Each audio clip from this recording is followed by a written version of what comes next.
Hello friends, welcome back to old study channel study with Sonu Sharma. जैसा कि आपने thumbnail देख लिया होगा, आज मैं आपको ईडियम्स एंड फ्रेजेस में जो ईडियम्स हैं, इनको जो यूपी बोर्ड में आपके 3 मार्क्स से ईडियम्स एंड फ्रेजेस से क्वेश्चन पुटअप होते हैं, ठीक है। तो इसमें मैं आपको आज आपको जो ईडियम्स हैं इनमें से 20 या 30 क्वेश्चन आपको सॉल्व करवाऊंगा, ठीक है।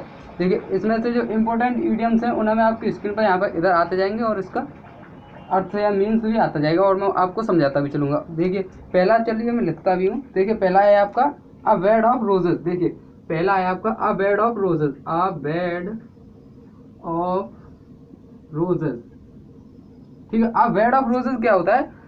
फूलों की सेज, एक तरह से a comfortable, a easy and comfortable situation, ठीक है। इसको आप क्या बोल सकते हैं? अ इजी एंड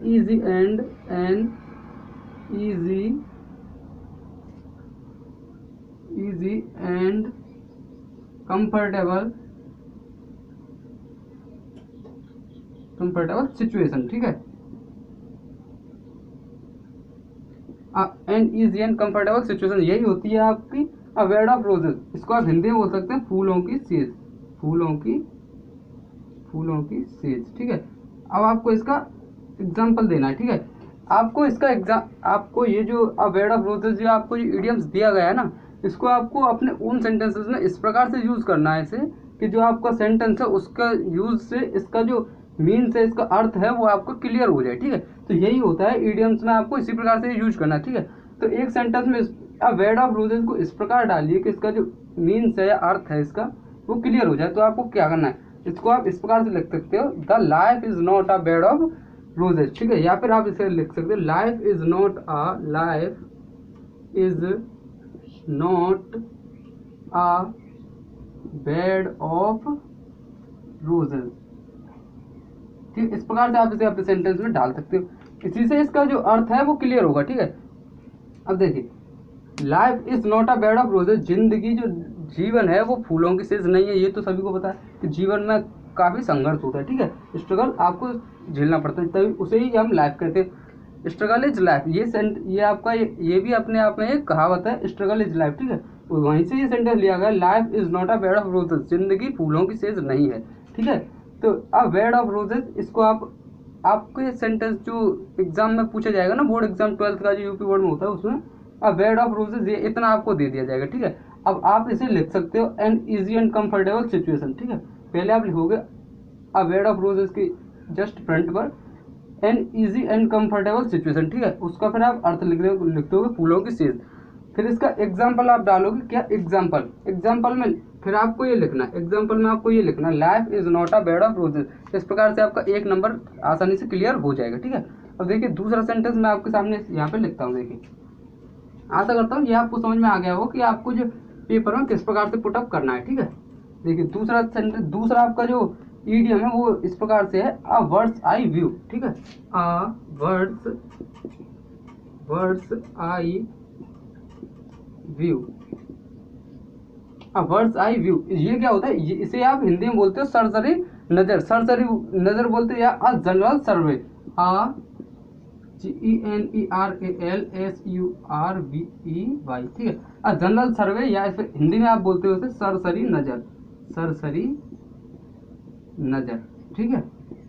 सरसरी नजर, देखिए, जैसे कि आप अपने घर के सामने कुछ भी सरसरी नज़र से आप देखते हो, या किसी भी चीज़ पर या किसी भी व्यक्ति पर आप सरसरी नज़र उस पर रखते हो, तो उसे ही बोलते हैं अ वर्ड्स आई व्यू, ठीक है। अब देखिए, आप इसका एग्जाम्पल किस प्रकार से लिख सकते हैं। तो आपको एग्जाम्पल में लिखना है, he had a words I view, he, देखिए यहाँ पे मैं लिखता हूँ, काफ़ी इजी एग्जाम्पल है, he has a words I view, he has a bird's eye view of the city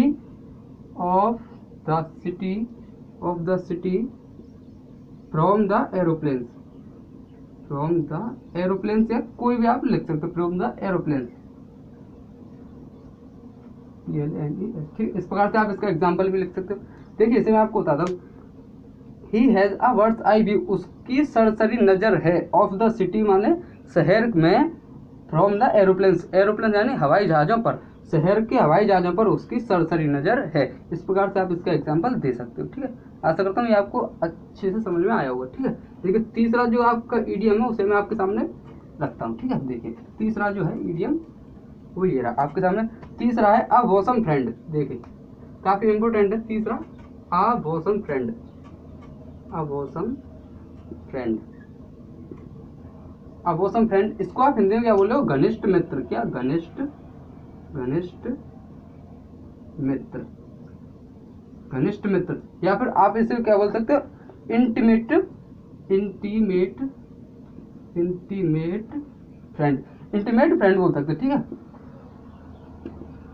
intimate friend बोलिए, या तो आप इसे अवॉसम फ्रेंड को या तो आप इंटीमेट फ्रेंड बोल सकते हो, या फिर हिंदी में इसे क्या बोलोगे?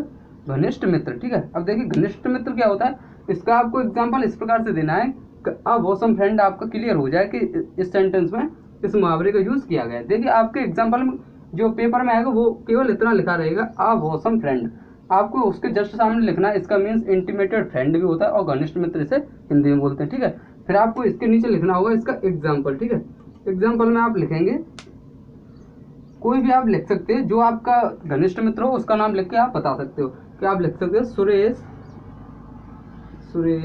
Is my bosom friend.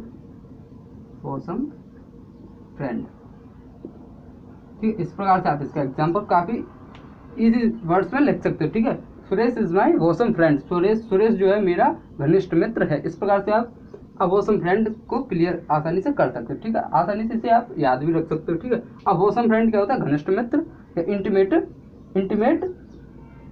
Intimate friend. ठीक है, इस प्रकार से आप इसे याद रख सकते हो। देखिए चौथा क्या है?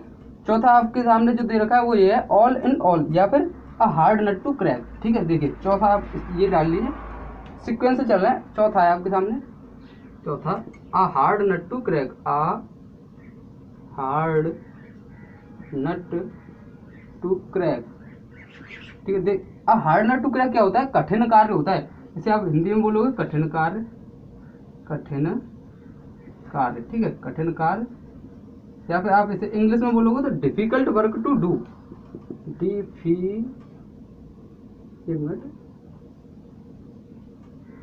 Difficult work to do. ठीक है, जो कुछ करने में जो कठिन कार्य होता है उसे ही आप a hard nut to crack बोलते हैं। ठीक है, जिसे आसानी से नहीं किया जा सकता वही होता है a hard nut to crack. ठीक है, तो देखिए इसको आप अपने उन सेंटेंस में इस प्रकार से यूज कीजिए कि इसका जो मीन्स है कठिन कार्य, जो पूरा मुहावरे का जो अर्थ है वो आपको क्लियर हो जाए। ठीक है, तो आप किस प्रकार से डालोगे इसे? इस प्रकार से डालिए, to crack the board exam for a sincere student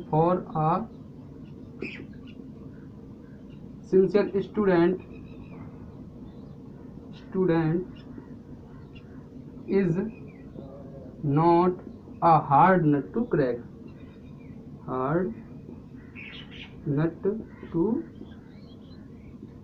ठीक, इस प्रकार से आप इजी वर्ड्स में इसका एग्जांपल लिख सकते हो। To crack the board exam of a sincere student is not a hard nut to crack. ठीक है, इसका मीन्स क्या हुआ? To crack the board exam को क्रैक करना या पास करना फॉर अ सिंसियर, काबिल बच्चे स्टूडेंट से विद्यार्थियों के लिए इज नॉट मीन्स नहीं है a hard nut to crack, कठिन कार्य। ठीक है, जो आपके काबिल या पढ़ने लिखने वाले जो बच्चे हैं उनके लिए बोर्ड एग्जाम को क्लियर करना या क्रैक करना कोई कठिन कार्य नहीं है। इस प्रकार से आप इस मुहावरे का जो ईडीएम है उसका मीन्स आप आसानी से क्लियर करवा सकते हो। ठीक है, आशा करता हूँ ये आपको आसानी से समझ में आया होगा। ठीक है, तो देखिए पांचवा जो ईडीएम है उसे मैं आपके सामने डालता हूँ। देखिए पांचवा है ऑल एंड सन्ड्री। ठीक है, पांचवा क्या है? All and sundry. ठीक है, पांचवा है आपका ऑल एंड सन्ड्री। ये क्या होता है? प्रत्येक बिना किसी भेदभाव के,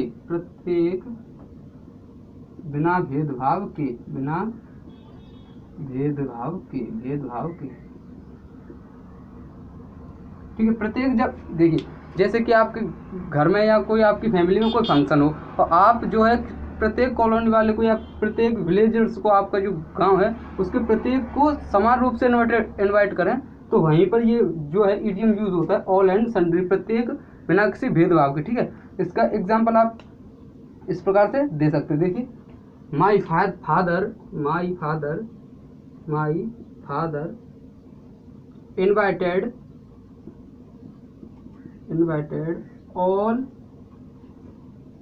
all the villagers all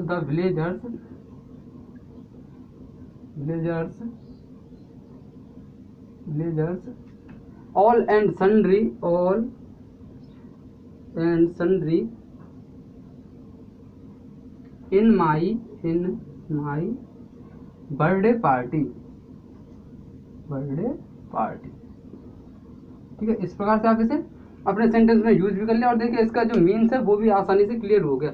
my father invited all the villagers, मेरे पिताजी ने सभी गांव वालों को समान रूप से या ऑल एंड सन्ड्री प्रत्येक बिना भेदभाव के इन्वाइट किया इन माई बर्थडे पार्टी, मेरे जन्मदिन के फंक्शन पर। ठीक है, इस प्रकार से आप इसका एग्जाम्पल लिख सकते हैं। ठीक है, अब देखिए छठवां जो है वो मैं आपके सामने रखता हूँ। ठीक है, आशा करता हूँ आपको वीडियो अच्छी लग रही होगी और आपको ये भी समझ में आसानी से आ रहे होंगे। ठीक है, मैंने काफ़ी सिंपल जो एग्जाम्पल है उन्हें ही रखा है। ठीक है, अब देखिए छठवां है आपके पास।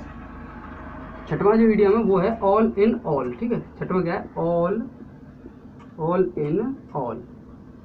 ऑल इन ऑल क्या होता है? सर्वे सर्वा बोलते हैं इसे आप हिंदी में, सर्वे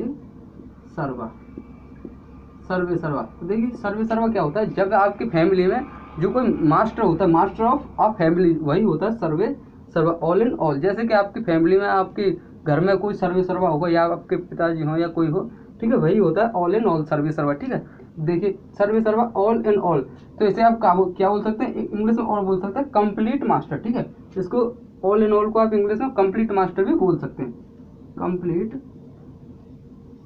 कंप्लीट मास्टर। ठीक है, कंप्लीट मास्टर भी इसे आप बोल सकते हैं। ठीक है, कंप्लीट मास्टर होता है वही ऑल इन ऑल यानी कि सर्वे सर्वा होता है। ठीक है, तो आप इसका एग्जाम्पल भी इजी वर्ड्स में लिख सकते हो। क्या लिखोगे? My father is all in my family. ठीक है, my father is all in all in my family. ठीक है, ठीक है, इस प्रकार से आप इसका एग्जाम्पल काफी इजी वर्ड्स में लिख सकते हो। ठीक है, ऑल इन ऑल क्या होता है? सर्वे सर्वा होता है इसके हिंदी में अर्थ। ठीक है, इसको आप कंप्लीट मास्टर यानी कि पूरी तरह से जो मास्टर होता है वही होता है सर्वे सर्वा। ठीक है, कंप्लीट मास्टर भी इसे आप बोल सकते हो। इसका एग्जाम्पल अगर आपको देना है, my father is all in my family, मेरे पिताजी जो है मेरे परिवार में सर्वे सर्वा हैं। ठीक है, इस प्रकार से आप इसका एग्जाम्पल काफी इजी वर्ड में लिख सकते हैं। ठीक है, आशा करता हूँ ये आपको अच्छे समझ में आया होगा। ठीक है, देखिए सातवां जो है, सातवें को आपके सामने रखता हूँ। ठीक है, देखिए सातवां जो है ईडियम उजरा, सातवां है अ रेड लेटर डे। ठीक है, देखिए सातवां देखिए सातवां में आपके सामने लिखता हूँ। सातवां है अ रेड लेटर डे, अ रेड लेटर डे।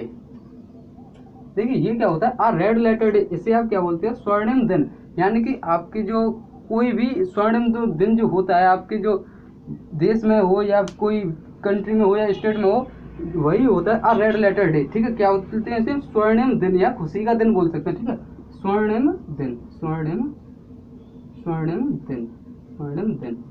ठीक है, स्वर्णिम दिन बोल सकते हैं। यहाँ पर इसे हम अ रेड लेटर डे को हम और भी कुछ बोल सकते हैं। अ रेड लेटर डे को अ हैप्पी ओकेजन और डे, इसे हम बोल सकते हैं अ हैप्पी ओकेजन, OCCATION और डे। अ हैप्पी ओकेजन एक स्वतंत्रता का पर्व या दिन। ठीक है, अ हैप्पी एक खुशी का पर्व या दिन, उसे ही हम क्या बोलते हैं? अ रेड लेटर डे। अब देखिए इसका एग्जाम्पल आप किस प्रकार से दोगे? इसको आप दे सकते हो काफ़ी इजीली दे सकते हो। ठीक है, 15 अगस्त आप देखिए, जो आपका 15 अगस्त स्वतंत्रता दिवस जो है उसी के ऊपर आप दे सकते हो। कैसे? 15 August is a red letter day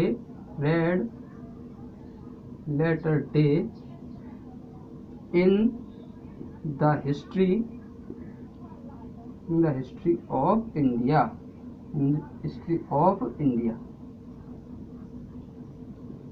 Bharat के इतिहास में जो 15 अगस्त है ना, वो एक स्वर्णिम दिन यानी कि रेड लेटर डे है। इस तरह से आप इसका ईजी वे में, काफ़ी ईजी सेंटेंस है इसमें। आपने रेड लेटर डे इसका मीन्स बताते हैं, स्वर्णिम दिन होता है। इसे आप अ हैप्पी ओकेजन और डे भी बोल सकते हैं, ठीक है। अ हैप्पी मीन्स खुशी, ओकेजन माने पर्व, और डे मीन्स दिन, ठीक है। इसे आप बोल सकते हैं, ठीक है। 15 August is a red letter day in in the history of India, ठीक है। इस प्रकार से आप इसे आसानी से लिख सकते हैं, ठीक है। अब देखिए आठवां मैं आपके सामने पुट करता हूँ, ठीक है। देखिए आसानी से, आशा करता हूँ आप वीडियो को एंजॉय कर रहे होंगे और इन्हें आप लर्न कर लीजिए, काफ़ी इजी वे में आपको मैं बता रहा हूँ, ठीक है। देखिए नेक्स्ट जो है आठवां, वो है अ फूल्स पैराडाइज, ठीक है। तो आठवां क्या है? आठवां है अ फूल्स पैराडाइज, फूल्स पैराडाइज, पैराडाइज, ठीक है। अब फूल्स पैराडाइज ये क्या होता है? काल्पनिक आनंद, क्षणिक खुशी, ठीक है। इसे आप क्या बोल सकते हो? क्षणिक खुशी, इंटिमेटेड हैप्पीनेस, ठीक है। क्या बोलते हैं? इंटिमेटेड नहीं बोलते हैं, इसको बोलते हैं हाँ इमेजिनरी हैप्पीनेस, ठीक है। इमेजिनरी हैप्पीनेस, सॉरी इसे बोलते हैं इमेजिनरी, इमेजिनरी हैप्पीनेस, हैप्पीनेस, ठीक है। इमेजिनरी हैप्पीनेस, इमेजिनरी हैप्पीनेस आप इसे अ फूल्स पैराडाइज को बोल सकते हैं, इमेजिनरी हैप्पीनेस। इसे आप हिंदी में बोलोगे तो क्या बोलोगे? काल्पनिक आनंद या क्षणिक खुशी, ठीक है। काल्पनिक आनंद, ठीक है। काल्पनिक आनंद, आनंद, ठीक है। इस आनंद थोड़ा मिस्टेक है तो मैं इससे देखता हूँ, देखिए क्या होता है? आनंद होता है, आनंद, ठीक है।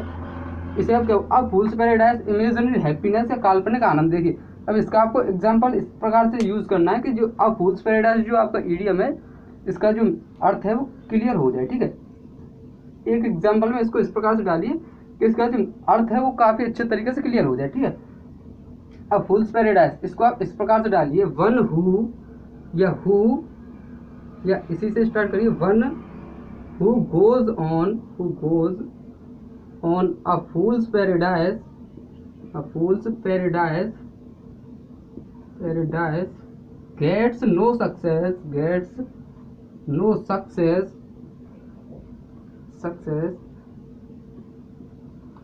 इन लाइफ, ठीक है। इस प्रकार से आप आसानी से देखिए इसका अर्थ क्या हुआ? One who goes on fool's paradise, एक इंसान जो कि काल्पनिक आनंद चाहता है, gets no success in life, वो कभी जीवन में सफल यानी कि सक्सेस नहीं हो सकता है, ठीक है। इस प्रकार से आप इसका एग्जाम्पल भी रख सकते हैं, ठीक है। अब देखिए 9वां जो ईडियम है उसे मैं आपके सामने रखता हूँ, ठीक है। आशा करता हूँ ये आपको काफी अच्छे से समझ में आया हुआ, ठीक है। अब देखिए 9वां जो है वो है एप्पल ऑफ वंस आई, ठीक है। 9वां क्या है? 9वां है एप्पल्स ऑफ वंस आई, ठीक है। एप्पल्स ऑफ वंस आई, इसे आप क्या बोलते हो? आंखों का तारा, ठीक है। एप्पल्स ऑफ वंस आई, ठीक है। जो अत्यधिक प्रिय होता है वही होता है एप्पल्स ऑफ वंस, एप्पल है यहाँ पे, एप्पल नहीं है, एप्पल ऑफ वंस आई, ठीक है। इस प्रकार से, ठीक है। एप्पल ऑफ वंस आई, देखिए एप्पल ऑफ वंस आई, इसे आप हिंदी में क्या बोलते हो? आंखों का तारा या अत्यधिक प्रिय, अत्यधिक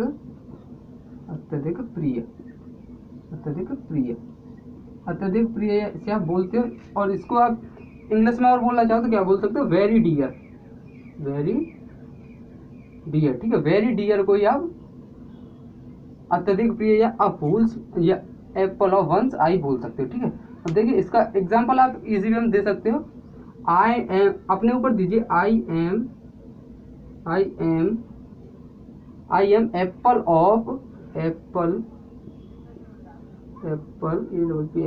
ऑफ माई मदर्स आई, ठीक है। I am Apple of my mother's आई, मैं अपनी माँ की आंखों का तारा हूँ या मैं अपनी माँ को अत्यधिक प्रिय हूँ। इस प्रकार से आप इसको रख सकते हैं, ठीक है। काफी इजी है। एप्पल ऑफ वंस आई क्या होता है? अत्यधिक प्रिय या वेरी डियर आप इसे बोल सकते हो, ठीक है।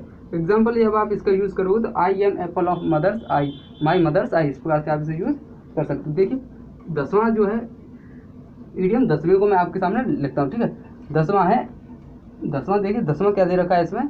10वां दे रखा है अ गुड डील ऑफ, या 10वां आपको दे रखा है अ मैन ऑफ लेटर्स, ठीक है। अ मैन ऑफ लेटर्स, 10वां देखिए 10वां क्या है?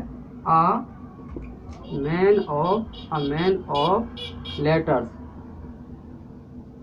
अ मैन ऑफ लेटर्स, ये क्या होता है देखिए, अ मैन ऑफ लेटर्स, इसे आप या तो अ मैन ऑफ लेटर्स को हिंदी में बोलोगे इसे विद्वान व्यक्ति, क्या विद्वान व्यक्ति, ठीक है, विद्वान व्यक्ति, व्यक्ति, ठीक है, इस प्रकार से आप इसे बोल सकते हो हिंदी में, तो आप इसे विद्वान व्यक्ति बोल सकते हो, या फिर आप इसे इंग्लिश में बोल सकते हो अ इंटेलिजेंट पर्सन, ठीक है, अ इंटेलिजेंट पर्सन भी आप इसे बोल सकते हो, ठीक है।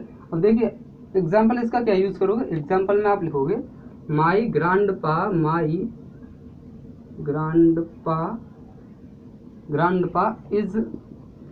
Is a man of letter, is a man of letters, ठीक है। इस प्रकार से आप इसका एग्जाम्पल भी दे सकते हो, मेरे जो दादाजी हैं वो विद्वान व्यक्ति हैं, इस प्रकार से आप इसे दे सकते हो, या my teacher is a man of letters, इस प्रकार से आप इसका एग्जाम्पल दे सकते हो। अब मैन ऑफ लेटर्स क्या होता है, विद्वान व्यक्ति या इंटेलिजेंट पर्सन, अब इसे आप बोल सकते हो, ठीक है। आशा करता हूँ आपको ये 10 इडियम्स आज मैंने आपको बताए हैं, ये काफ़ी अच्छे से समझ में आए होंगे। यदि आपको वीडियो पसंद आई हो तो इसे लाइक करके शेयर जरूर कर देना, ठीक है। तो चलिए मिलते हैं किसी कुशल सी वीडियो में, इसका जो नेक्स्ट पार्ट होगा उसे मैं कल अपलोड कर दूंगा, ठीक है। चलिए मिलते हैं किसी कुशल सी वीडियो में, तब तक के लिए सबसे बाय बाय, ठीक है। चलिए चलते हैं, जय हिंद।